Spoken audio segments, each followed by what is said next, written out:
Ukrainian President Volodymyr Zelenskyy is preparing for a high-stakes meeting with U.S. President Donald Trump in Washington, where he will press for a ceasefire in the ongoing war with Russia. The talks come after Trump's recent meeting with Vladimir Putin, during which the U.S. president signaled a willingness to push directly for a peace agreement, without first securing a pause in the fighting. That shift has alarmed Kyiv and European leaders, who fear it could give Russia the upper hand on the battlefield and cement its territorial claims.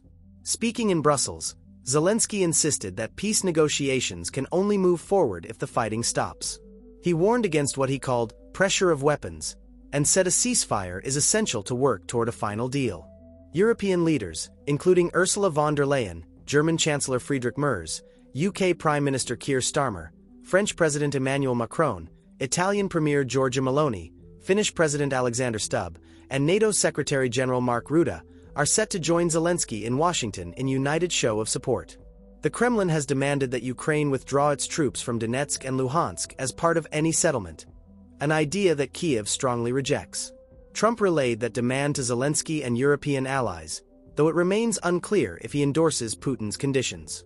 Meanwhile, U.S. Secretary of State Marco Rubio has said that both Russia and Ukraine will need to make concessions, acknowledging that neither side is close to surrender.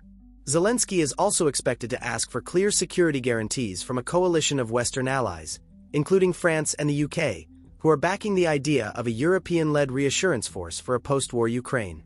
Washington's role in such a guarantee remains uncertain, though U.S. officials say they are working on NATO-style protections. The meeting follows months of tension, including a previous White House encounter in which Trump told Zelenskyy he didn't have the cards to win against Russia. Despite that, Ukraine's leader says he hopes for a positive outcome this time, while insisting that any deal must protect Ukraine's sovereignty. European leaders have made it clear, Russia should not have the power to veto Ukraine's NATO aspirations or dictate the country's military future.